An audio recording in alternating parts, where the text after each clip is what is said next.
라고 사진 찍는 게 있어요.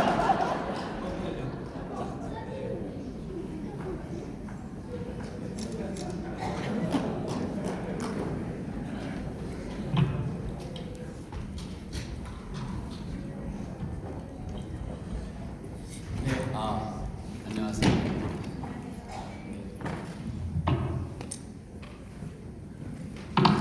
이거 들고 어떤 거? 네. 아무거나 상관없어요? 네, 알겠습니다. 저는 안녕하세요. 제가 더 일찍 왔어야 되는데 제가 어제 밤 한 11시 반에 제가 해외에서 한 2주 정도 있다가 어제 밤 늦게 와가지고 오전에 또 일정이 있어가지고 제가 미리 못 왔습니다. 죄송합니다.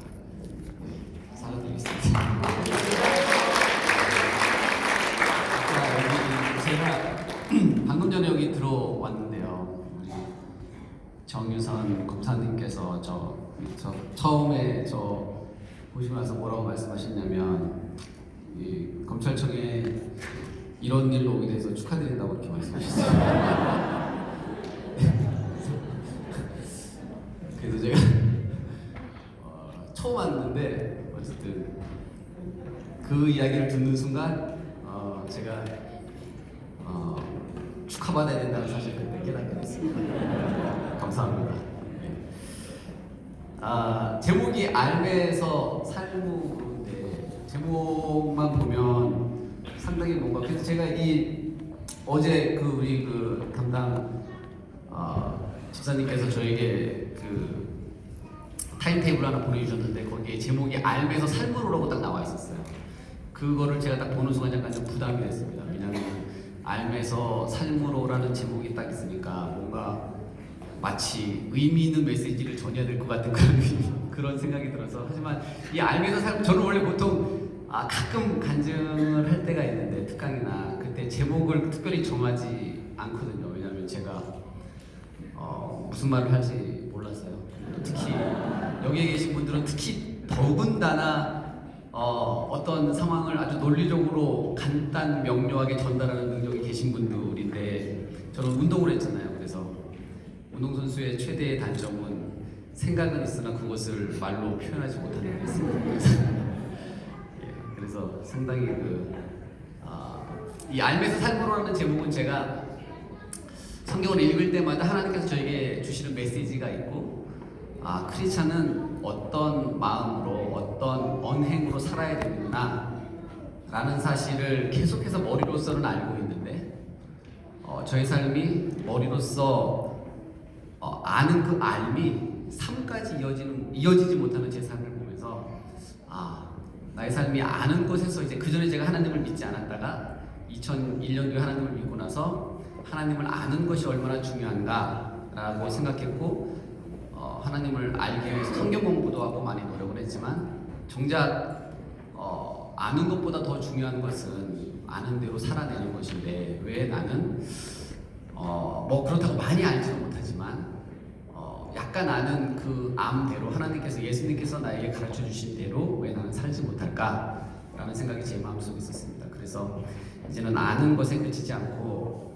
약간 아는 그 알을 삶으로 연결시켜야 되겠다라는 뜻에서 저에게 제목을 계속 달라 그러시길래 그냥 아무 생각 없이 제가 드렸는데 보고 나니까 마치 뭔가 있는 것 같은 그런 느낌이 들어서 죄송하게 생각하고 있습니다. 제가 오늘 여러분들에게 좀 하고 싶은 말은 이런 겁니다. 그러니까 우리 삶에서 진짜 하나님은 우리 삶에 동행하고 계신가? 지금 이 순간 하나님께서 성경에 너희들이 나의 이름으로 모인 곳에 2명 이상 모인 곳에 2~3사람으로 모인 곳에 내가 너희와 함께 한다 라고 말씀하셨는데 하나님께서 진짜 우리와 이 시간 이 공간에 함께하고 계실까? 저는 그런 생각이 좀 들었었습니다. 하나님을 처음 믿고 나서. 그리고 일상에서 하나님은 진짜 우리와 함께하고 계신가? 그리고 하나님은 우리를 살펴보고 계신가? 진짜 우리가 하나님께 기도하면 하나님은 듣고 계신가? 그것이 너무 궁금했습니다. 그리고 제가 몇 가지 그런 것들을 구하고 또 하나님은 정말 지금 이 순간에도 나를 보고 계시고 나와 함께 하시고 지금 이 순간 이 공간에 계셔 라는 생각으로 제가 몇 가지 어떤 의미에서 보면 하나님을 시험했을 수도 있고 하나님이 옆에 계신다는 생각으로 몇 가지 제가 경험했던 일들이 있었는데 그 일들에 대해서 제가 여러분들에게 나누는 시간을 갖도록 하겠습니다. 저에게 30분의 시간이 주어졌나요? 30분이죠? 네, 30분.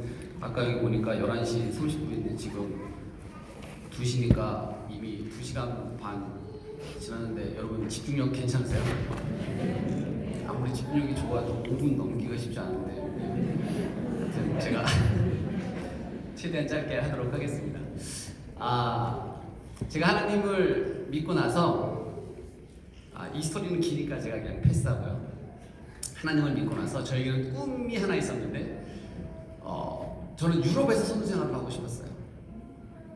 유럽에서 축구 선수가 이왕 됐으니까 최고의 수준에서 축구 선수로 태어나서 정말 최고의 수준에서 제일 잘하는 선수들과 진짜 아주 높은 수준의 축구를 한번 경험해보고 싶었습니다. 그런데 제가 제 자신을 보니까 2000년 저는 이제 2001년도에 하나님을 믿었는데 2002년 월드컵이 끝나고 나서 제가 포지션이 수비수거든요. 이 체격으로는 제가 도저히 물론 뭐 체격도 마찬가지고 제 기술로는 제 능력으로는 제가 저를 보니까 저는 도저히 유럽에서 선수 생활을 할 수 있는 실력을 갖추지 않은 거예요. 근데 제가 2000년 월드컵이 끝나고 나서 6개월 동안 하나님께 매일같이 새벽 기도를 했어요. 어떤 새벽 기도를 했냐면 하나님 저 유럽에 보내주세요 라고 이렇게 기도를 했습니다. 물론 저는 그 기도가 뭔가 좀 합당하지 올바르지 않다라는 생각을 갖고 있었어요. 왜냐하면 우리가 하나님을 믿는 것이 하나님으로부터 하나님을 이용해서 뭔가 내가 원하는 걸 얻어내는 것이 아니라 진짜 하나님께 순종하는 것이 우리 믿음의 본질임을 저는 성경 공부를 통해서 그때 알고 있었기 때문에 이런 것 같습니다. 믿음과 미신의 차이는 미신은 자기 자신은 변하지 않으면서 신의 마음을 바꿔서 자신이 원하는 것을 얻어내는 것, 이거는 미신이죠. 그런데 오늘날 우리 기독교, 저를 포함해서 우리 많은 기독교인들이 미신적 믿음을 갖고 있습니다. 근데 믿음은 무엇인가? 절대자이신 그분, 절대 틀림이 없으신 그분 앞에 잘못된 내가 나가서 나의 생각이 바뀌는 것, 이것이 믿음인데 그런 측면에서 보면 내가 나의 욕심을 위해서 하나님 저 유럽에 보내주세요 라는 이 기도가 맞을까? 라는 생각을 했었어요. 그런데 뭔가 올바르지 않은 것 같았습니다. 뭔가 미신적 믿음 같은 생각이 들었어요. 근데 그럼에도 불구하고 저는 6개월 동안 새벽 기도를 했어요. 왜냐하면 제 능력으로는 불가능했으니까요. 그래서 이 기도가 뭔가 잘못됐긴 했지만 하나님 그럼에도 불구하고 저 정말 유럽에서 선수 생활하고 싶은데 유럽에 보내주세요 라고 제가 6개월 동안 기도했어요. 그리고 우리가 보통 새벽 기도를 하고 나서 그것을 하루 종일 기억하지 않잖아요. 그냥 새벽 기도하고 나서 잊어버리고 일상의 삶을 살잖아요. 제가 그렇게 6개월쯤 기도했을 때 2002년 11월 24일 온누리 교회 서빙고 3부 예배 11시 30분 예배에서 예배당 제가 왼쪽 펼쯤에 앉았었거든요. 저는 아직도 뚜렷하게 기억합니다. 그날을. 예배 시작 전에 찬양을 했어요. 찬양을 하고 있는데 갑자기 제 가슴이 뜨거워지기 시작하는 거예요. 그리고 무언가가 쑥 들어오는 느낌이 왔어요. 그리고 눈물이 나기 시작하는 거예요. 이유 없이. 그러면서 갑자기 제 마음속 깊은 곳에서 음성이 하나 들리는데 어떤 음성이 들리냐면 이런 음성이 들렸어요. 무턱대고 내가 너를 유럽에 보내주겠다 라는 음성이 하나 딱 제 마음속에 들었습니다. 제가 그 찬양이 끝나고 나서 성경책에 바로 썼어요. 2002년 11월 24일 하나님께서 나에게 유럽에 보내주시겠다고 약속하셨다. 왜냐하면 또 하나님께서 생각이 바꾸실 수도 있어요. 이 증거는 되게 중요하잖아요. 검찰청에서 증거, 인멸 뭐 이런 단어를 요새 보면 되게 많이 보는데 증거를 하나님께서 이 증거를 정말 제가 빨리 하나님께서 약속하셨다라고 제가 썼습니다. 그리고 제가 예배당을 나왔는데 그때까지 저에게 제가 유럽에 가고 싶다라고 그 누구에게도 얘기한 적 없고 그 어떤 팀도 저한테 스카우트 얘기를 한 적이 없었습니다. 그냥 저 혼자만 알고 있었어요. 그런데 제가 그때 어떤 생각이 들냐면 나 이제 유럽에 가는구나 라는 생각이 들었어요. 그런데 마음속에 그런데 언제 가지? 10년 있다 가면 안 되는데 언제 가지? 그것이 약간 궁금하긴 했지만 나 이제 유럽에 가는구나 라는 생각이 제 마음속에 있었어요. 그리고 정확하게 2주 있다가 히딩크 감독님이 2000년 월드컵이 끝나고 나서 PSV 아인드호벤이라는 네덜란드 축구팀 감독을 하셨는데 프로팀 갑자기 히딩 감독님이 한국에 오셨어요. 그리고 갑자기 저를 보자는 거예요. 그래서 저는 정말 아무 상관없이 나갔어요. 그런데 그때 히딩 감독님이 저에게 스카우트를 하셨어요. 그리고 2주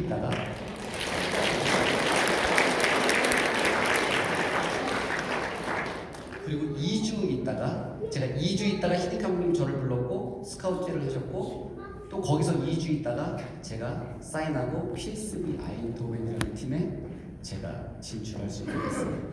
그때 제가 뭐를 느꼈냐면 하나님께서는 때로는 우리가 합당하지 않는 모습으로 뭔가 구할 때도 우리의 기도를 들어주시는 분이시구나 라는 사실을 제가 그때 느낄 수가 있었습니다. 그리고 나서 정말 많은 일들이 있었는데 그 중에서 제가 한두 가지만 더 말씀드릴게요. 진짜 하나님은 우리를 지켜보고 계신가?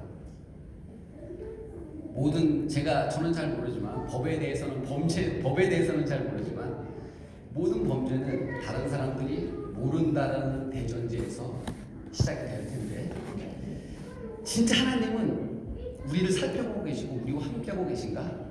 라는 증거를 제가 몇 가지 잡은 적이 있습니다. 자, 그것이 뭐였냐면 이런 거였어요. 제가 런던에 있을 때인데 런던에서 이제 토트넘 핫스퍼에서 이제 훈련을 하고 있을 때인데요. 오전 운동 끝나고 보통 오후에는 쉬어요. 제가 오전 운동 끝나고 집에 왔어요. 그래서 와이프랑 같이 이제 밥을 먹는데 점심을 먹는데 와이프가 저에게 이렇게 얘기하는 거예요. 제가 이제 런던에 갔을 때 한인교회를 다녔는데 이번 주 돌아오는 주에 목사님 생신이라는 거예요. 근데 보통 이제 목사님께서 목사님 생신이라는 거를 성도들한테 얘기하진 않잖아요. 어떻게 알고 왔냐, 어떻게 알았냐고 물었더니 아주 10년 이상 오랫동안 이제 목사님과 함께 이제 교제하는 어떤 권사님께서 이제 어떤 얘기를 하다가 자연스럽게 이제 이번 주 목사님 생신인데 이제 얼핏 들은 거예요, 와이프께서. 저에게 이번 주 목사님 생신 있다고 하더라라고 이렇게 얘기하시는 거예요.